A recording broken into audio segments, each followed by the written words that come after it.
कबीर उन लोगों में से था जिनकी जिंदगी बाहर से बिल्कुल साधारण दिखती है, लेकिन भीतर लगातार कुछ बेहतर बनने की बेचैनी पलती रहती है।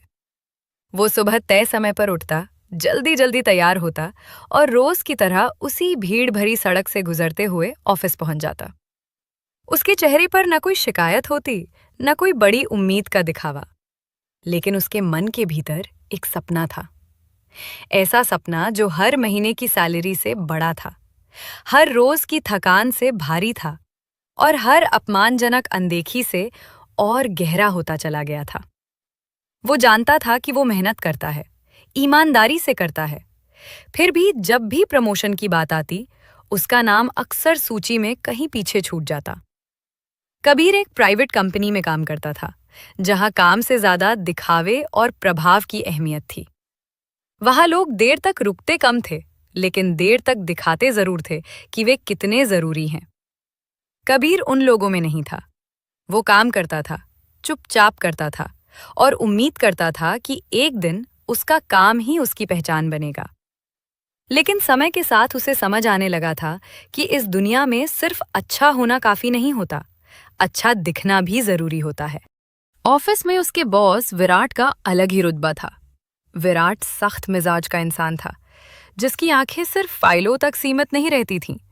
वो इंसान को परखता था, उसकी सोच, उसका रहन सहन, उसका परिवार, उसका सामाजिक स्तर। ऑफिस में ये बात मशहूर थी कि विराट सिर्फ काम के आधार पर फैसले नहीं करता, बल्कि ये भी देखता है कि सामने वाला इंसान जिंदगी को कितनी समझदारी से जी रहा है। यही कारण था कि उसके फैसलों से लोग डरते भी थे और प्रभावित भी होते थे। कुछ दिनों से ऑफिस में एक खास चर्चा चल रही थी। कहा जा रहा था कि विराट अपने कुछ चुनिंदा कर्मचारियों से उनके घर पर मिलना चाहता है, डिनर के बहाने, अनौपचारिक बातचीत के नाम पर। ये सुनकर कबीर के मन में एक नई उम्मीद ने जन्म लिया। उसे लगा कि शायद यही वो मौका है जहां वो खुद को सिर्फ एक कर्मचारी नहीं, बल्कि एक संतुलित और जिम्मेदार इंसान के रूप में दिखा सकता है। उस दिन जब वो ऑफिस से घर लौटा, तो उसके कदमों में अजीब सी जल्दी थी और आंखों में एक अलग चमक। घर पहुंचते ही उसने अपनी पत्नी शिला से कहा, अगर विराट सर हमारे घर डिनर पर आ जाए तो शायद इस बार मेरा प्रमोशन तय हो जाए। शिला ने उसकी ओर देखा। उसके चेहरे पर पहले हैरानी आई, फिर धीरे धीरे एक सोची समझी मुस्कान फैल गई। शिला ऐसी औरत थी जिसे समाज की नज़र बहुत अच्छे से समझ आती थी। उसे पता था कि लोग क्या देखते हैं, कैसे देखते हैं और किस बात पर राय बना लेते हैं। तो फिर घर भी वैसा ही होना चाहिए, उसने तुरंत कहा, ऐसा कि कोई कमी ना दिखे। यही से तैयारियां शुरू हो गईं। अगले ही दिन घर में जैसे हलचल मच गई। नए पर्दे लाए गए, दीवारों पर पेंट कराया गया, फर्श को चमकाया गया, पुराने फर्नीचर को बदलने की बातें होने लगीं। हर चीज का एक ही मकसद था, जब विराट इस घर में कदम रखे तो उसे लगे कि ये घर नहीं, किसी सलीकेदार और सफल इंसान की पहचान है। कबीर भी इस सब में लगा रहा। वो थक जाता था, लेकिन थकान में भी उसे संतोष मिलता था कि वो अपने सपने के लिए कुछ कर रहा है। घर सचमुच बदलने लगा था। वो घर, जो कभी सिर्फ रहने की जगह हुआ करता था, अब एक मंच बनता जा रहा था, जहां हर कोना कुछ साबित करने के लिए तैयार था। लेकिन इस चमक दमक के बीच एक कोना ऐसा भी था, जहां ना तो नई पेंट की खुशबू पहुंची थी, ना ही नए पर्दों की सजावट। वो कमरा था कबीर की माँ का। कबीर की माँ उम्र के उस पड़ाव पर थीं जहां शरीर धीरे धीरे साथ छोड़ने लगता है। उनकी याददाश्त कमजोर हो चली थी, हाथ कांपते थे, चलने में सहारे की जरूरत पड़ती थी। कई बार ऐसा भी होता कि उन्हें खुद का ध्यान नहीं रहता और बिस्तर गंदा हो जाता। लेकिन इन सब के बावजूद उनकी आंखों में एक अजीब सी शांति रहती थी, जैसे दुनिया की हर चिंता उन्होंने अपने बेटे के नाम कर दी हो। कबीर उनकी सेवा करता था, उन्हें नहलाना, कपड़े बदलना, दवाइयाँ देना, सब कुछ वो बिना किसी शिकायत के करता था। लेकिन शिला के लिए ये सब धीरे धीरे असहजता का कारण बनता जा रहा था। वो कुछ कहती नहीं थी, लेकिन उसकी चुप्पी बहुत कुछ कहने लगी थी। एक शाम, जब घर लगभग पूरी तरह सज चुका था, शिला ने माँ के कमरे की ओर देखा। फिर उसने कबीर की ओर देखा और बोली, घर तो बहुत सुंदर हो गया है, लेकिन वो वाक्य पूरा नहीं हुआ, लेकिन उसका मतलब कबीर अच्छी तरह समझ गया। उसके दिल में एक अजीब सी कसक उठी। वो जानता था कि शिला क्या कहना चाहती है, और शायद ये भी जानता था कि आने वाले दिनों में उसे किन फैसलों का सामना करना पड़ेगा। यहीं से कबीर की असली परीक्षा शुरू होने वाली थी, क्योंकि अब सवाल सिर्फ प्रमोशन का नहीं था। सवाल ये था कि उस सपने की कीमत क्या होगी और कौन चुकाएगा। दोस्तों, यहीं पर जरा रुकिए, क्योंकि आगे की कहानी सिर्फ कबीर की नहीं, हम जैसे लाखों लोगों की है। आप में से बहुत से लोग हमारी कहानियां देखते हैं, महसूस करते हैं, लेकिन चैनल को सब्सक्राइब नहीं करते। सच कहे तो देखने वालों में से 1% लोग भी सब्सक्राइब नहीं करते। अगर आप चाहते हैं कि ऐसी सच्ची, प्रेरणादायक और दिल को छू जाने वाली कहानियां हम आप तक लगातार पहुंचाते रहें, तो अभी चैनल को सब्सक्राइब कीजिए, वीडियो को लाइक कीजिए और इस कहानी को आगे बढ़ने दीजिए। घर की दीवारें अब पूरी तरह सूख चुकी थी। फर्श पर गिरती रोशनी ऐसे चमकती थी जैसे हर किरण किसी परीक्षा में बैठी हो। नए पर्दों की सिलवटें अब भी सख्त थीं। सोफे पर रखे कुशन ऐसे सजे थे जैसे कोई उन्हें छूने से पहले इजाजत मांगे। बाहर से देखने वाला कोई भी कह सकता था कि ये घर सलीके, तरक्की और अनुशासन की मिसाल है। लेकिन इस सजी सवरी तस्वीर के पीछे एक बेचैन मन था, कबीर का मन, जो हर बीतते घंटे के साथ और भारी होता जा रहा था। शिला अब घर की सजावट से संतुष्ट दिखती थी, लेकिन उसकी आंखों में एक अजीब सी बेचैनी बनी रहती थी। वो बार बार माँ के कमरे की ओर देखती, फिर नजरें फेर लेती, जैसे उस कमरे का अस्तित्व ही इस पूरे प्रयास पर एक धब्बा हो। कबीर ये सब देख रहा था, समझ रहा था, लेकिन बोल नहीं पा रहा था। वो जानता था कि इस चुप्पी के पीछे कोई तूफान पल रहा है, जो देर सवेर शब्दों में बदलने ही वाला है। एक शाम, जब घर में काम करने वाले लोग जा चुके थे और सारा शोर थम चुका था, शिला ने आखिरकार वो बात कह ही दी जिसे वो कई दिनों से दबाए बैठी थी। वो माँ के कमरे से निकलती हुई सीधे कबीर के सामने आकर खड़ी हो गई। कबीर, उसकी आवाज में अब संकोच नहीं, बल्कि साफ चिंता थी। हमें इस बारे में गंभीरता से सोचना होगा। कबीर समझ गया कि बात किस ओर जा रही है। फिर भी उसने अनजान बनने की कोशिश की। किस बारे में? उसने धीमे से पूछा। शिला ने गहरी सांस ली, जैसे खुद को मजबूत कर रही हो। तुम्हारी माँ की हालत के बारे में, उसने सीधे शब्दों में कहा। मैं जानती हूं कि ये बात तुम्हें चुभेगी, लेकिन सच यही है कि अगर विराट सर यहां आए और उन्होंने ये सब देख लिया, तो तुम्हारा प्रमोशन खतरे में पड़ सकता है। कबीर के भीतर कुछ टूट सा गया। वो कुछ पल चुप रहा, फिर बोला, वो मेरी माँ है शिला। उन्होंने मुझे पाला है, बड़ा किया है। अब अगर उन्हें मेरी जरूरत है, तो इसमें शर्म कैसी? शिला ने तुरंत जवाब दिया, मैं शर्म की बात नहीं कर रही, मैं हकीकत की बात कर रही हूं। आज की दुनिया भावनाओं से नहीं चलती, छवि से चलती है। बॉस घर देखेगा, हालात देखेगा और फिर फैसला करेगा। कभी कभी जो बात सबसे ज्यादा सच होती है, वही सबसे ज्यादा चुभती है। उस रात कबीर देर तक सो नहीं पाया। बिस्तर पर लेटे लेटे उसकी आंखों के सामने अतीत और वर्तमान दोनों घूम रहे थे। उसे याद आया कैसे बचपन में माँ ने उसकी हर गलती को ढक लिया था, कैसे बीमार पड़ने पर रात रात भर जागकर उसकी देखभाल की थी। और आज वही माँ उसके भविष्य के रास्ते में एक समस्या बनकर खड़ी कर दी गई थी। ये सोच उसके सीने को भारी कर रही थी। अगले कुछ दिनों तक घर में एक अजीब सा तनाव पसरा रहा।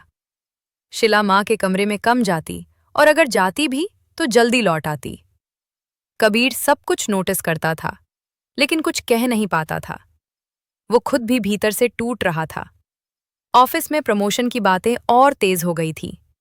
विराट का नाम हर चर्चा में आता, और हर बार कबीर के दिल की धड़कन थोड़ी तेज हो जाती। एक दिन ऑफिस से लौटते समय उसे ये पक्की खबर मिली कि विराट अगले ही हफ्ते डिनर के लिए आने वाला है। ये सुनकर कबीर के पैरों तले जमीन खिसक गई। अब उसके पास ज्यादा समय नहीं था। जो भी फैसला लेना था, जल्दी लेना था। उस शाम शिला ने फिर बात छेड़ी। इस बार उसके शब्दों में और ज्यादा दृढ़ता थी। कबीर, मैं तुम्हें मजबूर नहीं करना चाहती, उसने कहा। लेकिन सोचो, अगर बस कुछ घंटों के लिए, सिर्फ उस शाम के लिए, माँ को पीछे वाले कमरे में शिफ्ट कर दिया जाए तो? लखबीर ने उसकी ओर देखा। उसकी आंखों में कोई क्रूरता नहीं थी, सिर्फ डर था। समाज का डर, असफलता का डर। पीछे वाला कमरा, उसने धीमे से दोहराया। हाँ, शिला ने कहा। वहाँ शांति भी है और बॉस की नजर भी नहीं जाएगी। कबीर ने कोई जवाब नहीं दिया। वो उठकर माँ के कमरे में चला गया। माँ बिस्तर पर बैठी थी। उनके हाथ में पुरानी सी तस्वीर थी, कबीर की बचपन की। उसे देखते हुए वे मुस्कुरा रही थीं। आज जल्दी आ गया बेटा, उन्होंने कहा। उस पल कबीर का दिल भर आया। वो कुछ कह नहीं पाया, बस उनके पास बैठ गया। कभी कभी सबसे मुश्किल काम होता है उस इंसान से नजर मिलाना जिसके साथ आप अन्याय करने वाले हों। रात गहराती गई और कबीर का मन और उलझता गया। प्रमोशन का सपना अब उसे सुनहरा नहीं बल्कि भारी लगने लगा था। लेकिन वो जानता था कि अगर ये मौका गया तो शायद फिर कभी ना आए। समाज, नौकरी, भविष्य, सब कुछ एक तराजू में था और उस तराजू के दूसरे पल्ले में उसकी माँ। अंततः अगली सुबह उसने वो फैसला कर लिया जिसे उसका दिल कभी स्वीकार नहीं कर पाएगा, लेकिन उसका डर उसे लेने पर मजबूर कर देगा। और यहीं से कहानी उस मोड़ पर पहुंचती है जहां एक बेटा अपने जीवन के सबसे कठिन कदम की ओर बढ़ता है। एक ऐसा कदम जिसकी गूंज उसे उम्र भर सुनाई देगी। सुबह की रोशनी उस दिन कुछ अलग ही लग रही थी। खिड़की से छनकर आती धूप कमरे की दीवारों पर फैल तो रही थी, लेकिन कबीर के भीतर कहीं भी उजाला नहीं पहुंचा पा रही थी। रात भर जागने के बाद भी उसकी आंखों में नींद नहीं थी, सिर्फ भारीपन था। ऐसा भारीपन जैसे किसी ने सीने पर पत्थर रख दिया हो। वो बिस्तर से उठा, बिना कुछ बोले बाथरूम गया, आईने में खुद को देखा और एक पल के लिए ठिठक गया। आईने में उसे वही आदमी दिख रहा था, लेकिन आंखों में कुछ टूटा हुआ था।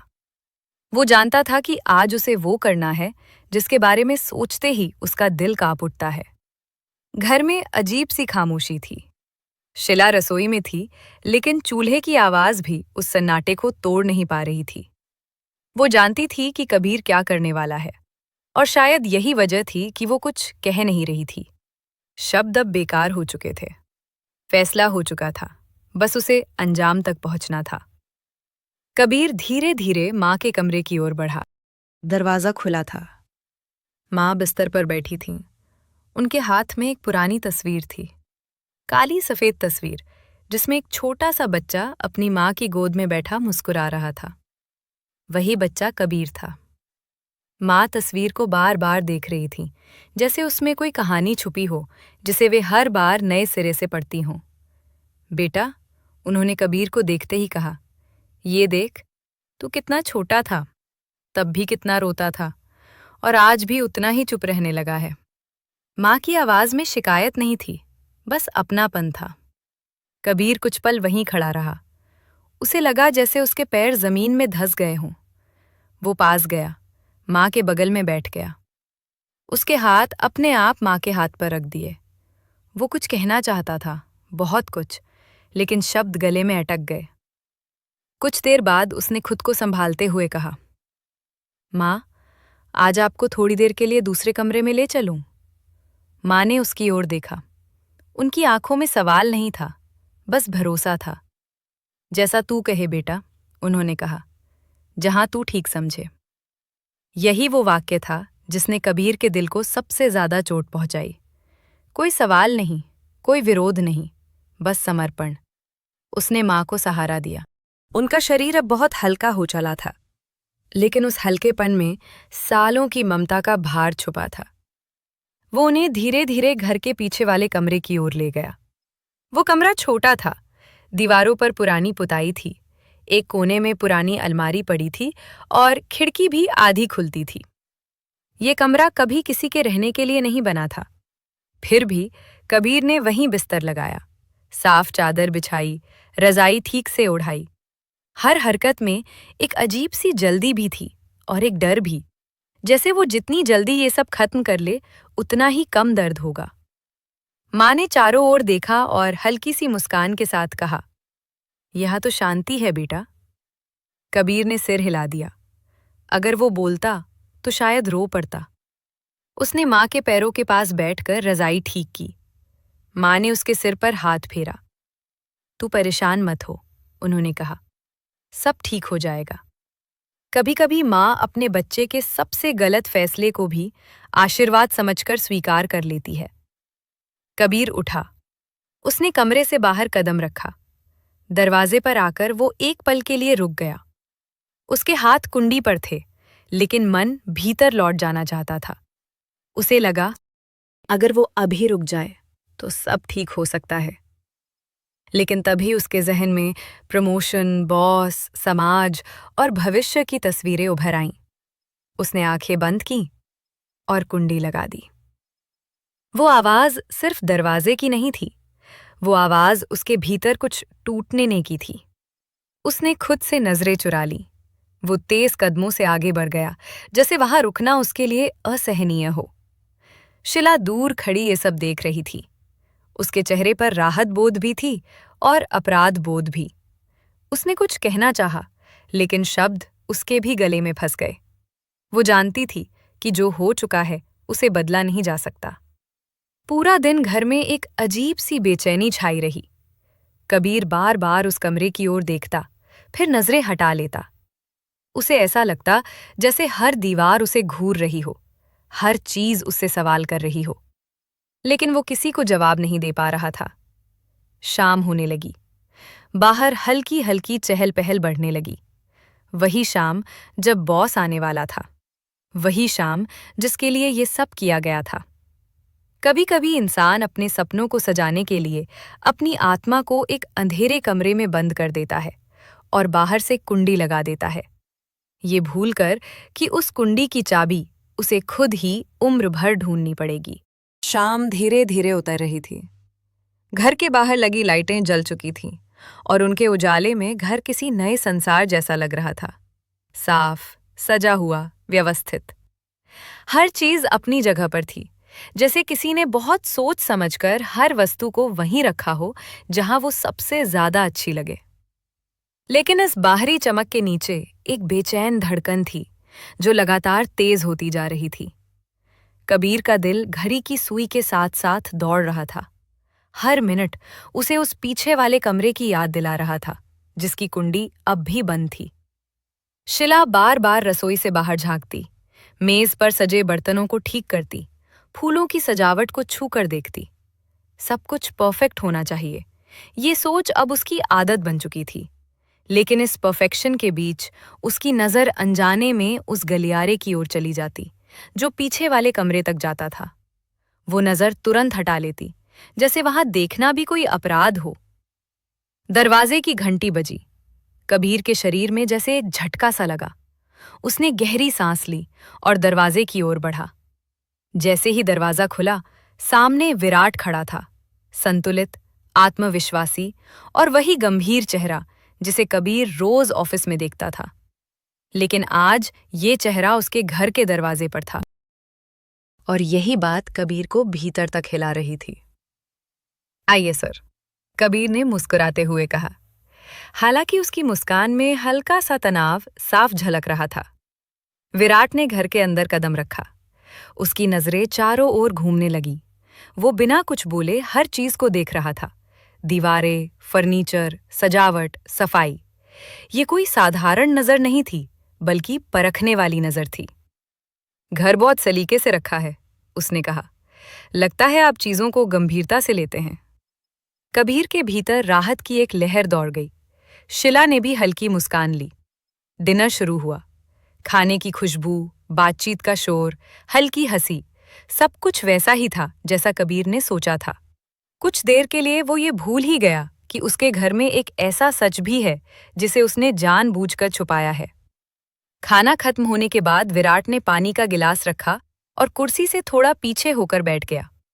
उसने चारों ओर देखा और फिर सहज स्वर में बोला, अगर आप बुरा ना माने तो मैं पूरा घर देखना चाहूंगा। ये वाक्य सुनते ही कबीर का दिल जोर से धड़क उठा। उसे लगा जैसे किसी ने अचानक रोशनी बुझा दी हो। जी जी सर, उसने कहा, लेकिन उसकी आवाज में अब वो आत्मविश्वास नहीं था। विराट धीरे धीरे घर के कमरों को देखने लगा। ड्राइंग रूम, किचन, बेडरूम, सब कुछ देखते हुए वो कभी कभी सवाल करता, कभी कभी बस सिर हिला देता। कबीर हर कदम पर उसके साथ था, जैसे ये सुनिश्चित करना चाहता हो कि उसकी नजर कहीं गलत दिशा में न चली जाए। लेकिन जैसे जैसे वे आगे बढ़ते गए, गलियारे के अंत में वो दरवाजा साफ दिखने लगा, पीछे वाला कमरा। विराट की नजर वहीं ठहर गई। ये कमरा? उसने पूछा। कबीर का गला सूख गया। वो स्टोर रूम है सर, उसने जल्दी से कहा। कुछ खास नहीं है। विराट कुछ पल चुप रहा। फिर उसने कबीर की ओर देखा, सीधे, गहराई से। फिर भी उसने कहा, खोलिए। उस एक शब्द ने कबीर के भीतर तूफान खड़ा कर दिया। उसके दिमाग में हजारों बहाने घूमने लगे। कुंजी नहीं मिल रही, कमरा बंद है, कुछ खराब सामान है, लेकिन कोई भी बहाना उसके होठों तक नहीं पहुंच पाया। शिला भी वहीं खड़ी थी। उसकी सांसें तेज हो गई थीं। कबीर धीरे धीरे आगे बढ़ा। उसके कदम भारी थे, जैसे हर कदम के साथ उसका डर और बढ़ता जा रहा हो। उसने कुंडी पर हाथ रखा, वही कुंडी जिसे उसने कुछ घंटे पहले बंद किया था। उसका हाथ कांप रहा था। कभी कभी जिस सच से हम सबसे ज्यादा डरते हैं, वही सच हमें सबसे ज्यादा आजाद करने वाला होता है। कुंडी खुली। दरवाजा खुलते ही कमरे के भीतर हल्की सी रोशनी फैली। वहां एक बूढ़ी औरत बिस्तर पर लेटी थी। सफेद बाल, झुर्रियों भरा चेहरा और आंखों में एक अजीब सी शांति। वो रजाई ओढ़े हुए थी, जैसे किसी अपने का इंतजार कर रही हो। विराट वहीं ठिठक गया। कबीर का सिर झुक गया। उसे लगा जैसे अब सब खत्म हो गया है। प्रमोशन, मेहनत, सपना, सब कुछ। विराट कुछ पल तक कुछ नहीं बोला। उसकी आंखें उस बूढ़ी मां पर टिकी रहीं। फिर धीरे धीरे उसकी आंखों में नमी उतर आई। उसने गहरी सांस ली, जैसे अपने भीतर उठी किसी पुरानी याद को संभाल रहा हो। शिला ये सब देख रही थी। उसके चेहरे से रंग उड़ चुका था। उसे पहली बार एहसास हो रहा था कि इस घर में सबसे सजा हुआ कमरा नहीं, बल्कि यही छोटा सा कमरा सबसे ज्यादा सच बोल रहा है। कबीर के लिए वो पल अनंत हो गया था। उसे लगा अब जो भी होने वाला है वो इसी दरवाजे के भीतर तय हो जाएगा। जब इंसान अपने डर से भागते भागते आखिरकार उसी के सामने खड़ा हो जाता है, तो वही पल तय करता है कि वो टूटेगा या बदल जाएगा। कमरे में फैली खामोशी किसी भारी चादर की तरह सब पर आ गिरी थी। पीछे वाले उस छोटे से कमरे में खड़े सभी लोग जैसे अपनी अपनी सांसों की आवाज भी सुन पा रहे थे। बूढ़ी माँ रजाई ओढ़े शांति से लेटी थी। उन्हें शायद ये भी ठीक से एहसास नहीं था कि कमरे में कौन कौन खड़ा है। उनकी आंखें अध खुली थीं, जैसे वे किसी पुराने सपने और वर्तमान के बीच कहीं अटकी हों। उस पल कमरे की सादगी और माँ के चेहरे की शांति ने पूरे घर की चमक दमक को फीका कर दिया था। विराट कुछ कदम आगे बढ़ा। उसकी आंखें नम थीं, लेकिन उसका चेहरा कठोर नहीं, बल्कि बहुत मानवीय लग रहा था। उसने माँ को ध्यान से देखा, उनके झुर्रीदार चेहरे को, कांपते हाथों को, और उस सादे बिस्तर को जो किसी भी दिखावे से दूर था। कुछ पल तक वो कुछ नहीं बोला। फिर उसने गहरी सांस ली, जैसे अपने भीतर उमड़े भावों को शब्दों में ढालने की कोशिश कर रहा हो। कबीर, उसने धीमी लेकिन स्पष्ट आवाज में कहा, क्या ये आपकी माँ है? कबीर का गला भर आया। उसने सिर झुका लिया। जी सर। वो बस इतना ही कह पाया। विराट ने कमरे के चारों ओर नजर दौड़ाई। वहां न कोई महंगा फर्नीचर था, न कोई सजावट, न कोई दिखावा। फिर भी उस कमरे में एक अजीब सी गरिमा थी, जैसे वो जगह अपने आप में कुछ कह रही हो। आप जानते हैं, विराट ने कहना शुरू किया, मैंने आज आपके घर में बहुत कुछ देखा। सलीका देखा, व्यवस्था देखी, साफ सफाई देखी। लेकिन इन सब के बीच वो कुछ पल रुका। एक चीज ऐसी है जो इन सब से कहीं ज्यादा कीमती है। कबीर का दिल जोर से धड़कने लगा। उसे लगा अब शायद कोई डांट, कोई सवाल आने वाला है। लेकिन विराट ने जो आगे कहा, उसने पूरे माहौल को बदल दिया। इस पूरे घर में सबसे अनमोल चीज आपकी माँ है, विराट ने कहा, जिसे आपने दुनिया की नजरों से छुपा कर रखा, शायद डर के कारण, शायद मजबूरी में। लेकिन सच ये है कि यही वो रिश्ता है जो इंसान को इंसान बनाता है। और एक बात मैं आपसे बिल्कुल सच सच कह रहा हूं, आज मुझे आपसे ईर्ष्या हो रही है, क्योंकि आज मुझे आप बहुत अमीर दिख रहे हैं। मैं, विराट भारद्वाज, मेरे पास किसी चीज की कमी नहीं है। मैं दुनिया की हर चीज खरीदने की ताकत रखता हूं। लेकिन आज आपके पास जो है, उसे देखकर मुझे एहसास हो रहा है कि मैं आज भी बहुत गरीब हूं। मेरी जिंदगी में आज भी किसी बहुत अहम चीज की कमी है, और उस कमी को मैं कभी पूरा नहीं कर पाऊंगा। मैं चाहे जितनी भी दौलत कमा लूं, लेकिन माँ का प्यार कभी नहीं खरीद सकता। मैं सड़कों की ठोकरें खाते हुए बड़ा हुआ हूं। मैंने सड़कों पर माँओं को अपने बच्चों को प्यार करते, दुलार करते देखा है। और सच कहूं तो मुझे उन बच्चों से जलन होती थी। बस यही सवाल मन में गूंजता रहता था, आखिर क्यों? क्यों मुझे वो प्यार नहीं मिला? उसी प्यार, उसी अपनेपन की तलाश में मैंने पूरी दुनिया जीत ली। लेकिन आज भी मैं उतना ही थका हुआ हूं, उतना ही हारा हुआ और उतना ही नाकाम, क्योंकि मेरे पास माँ नहीं है। मैंने ऐसे भी लोग देखे हैं जो अपने बूढ़े, असहाय माँ बाप को, जो अपने बच्चों पर आश्रित हो चुके होते हैं, या तो सड़कों पर छोड़ आते हैं या वृद्धाश्रम पहुंचा देते हैं। लेकिन आप उन गिने चुने इंसानों में से हैं जो अपनी माँ को पूरे सम्मान और प्रेम के साथ रखते हैं, जो उनकी सेवा करते हैं, जो उन्हें बोझ नहीं, आशीर्वाद समझते हैं। और सच मानिए, आज के जमाने में ऐसा इंसान बहुत बिरला ही देखने को मिलता है। कबीर की आंखों से आंसू बह निकले। वो कुछ कहना चाहता था, लेकिन शब्द उसका साथ नहीं दे रहे थे। उसे अपने किए पर शर्म भी आ रही थी और राहत भी, जैसे कोई उसके भीतर छुपे अपराध बोध को पहचान रहा हो। कबीर की आंखों से आंसू बह निकले। वो कुछ कहना चाहता था, लेकिन शब्द उसका साथ नहीं दे रहे थे। उसे अपने किए पर शर्म भी आ रही थी और राहत भी, जैसे कोई उसके भीतर छुपे अपराध बोध को पहचान रहा हो। विराट ने आगे कहा, आप सोच रहे होंगे कि मैंने यहाँ गंदगी देखी होगी या कोई कमी, लेकिन मुझे यहाँ न कोई बदबू महसूस हुई, न कोई अव्यवस्था। मुझे सिर्फ एक बेटा दिखा जो अपनी माँ की जिम्मेदारी उठाए हुए है, और यकीन मानिए, यही सबसे बड़ी योग्यता है। ये सुनते ही शिला की आंखें भी भर आईं। वो अब तक चुपचाप खड़ी थी, लेकिन इन शब्दों ने उसके भीतर कहीं बहुत गहरी चोट की।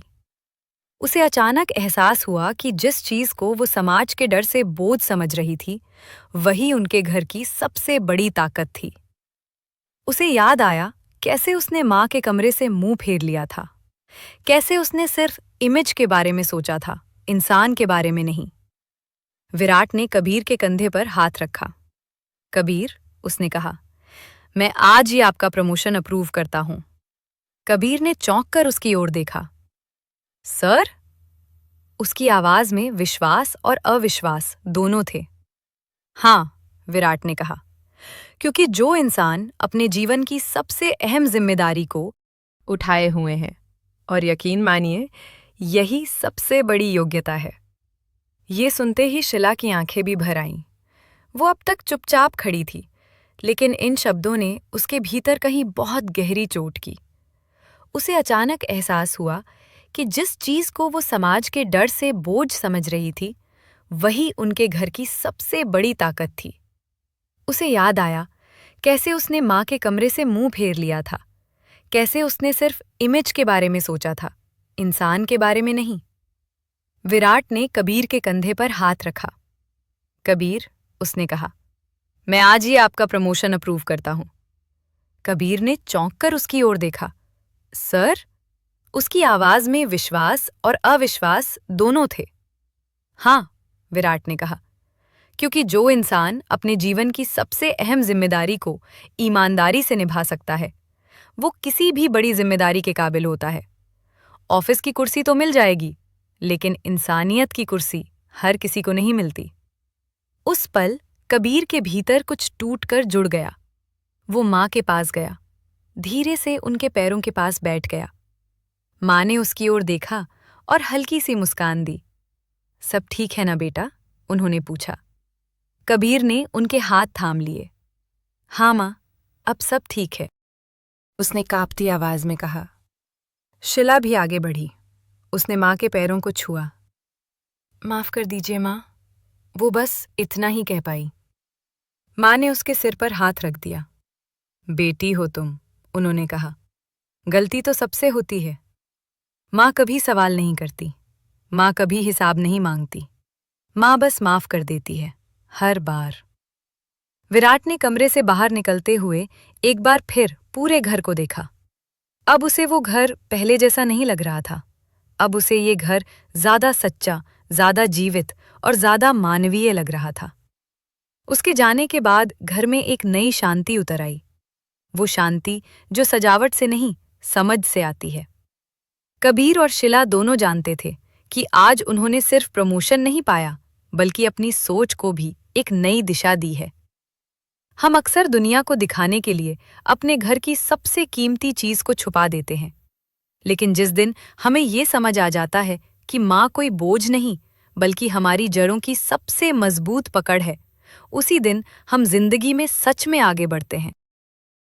ये कहानी आपको कैसी लगी, हमें कमेंट करके जरूर बताइएगा।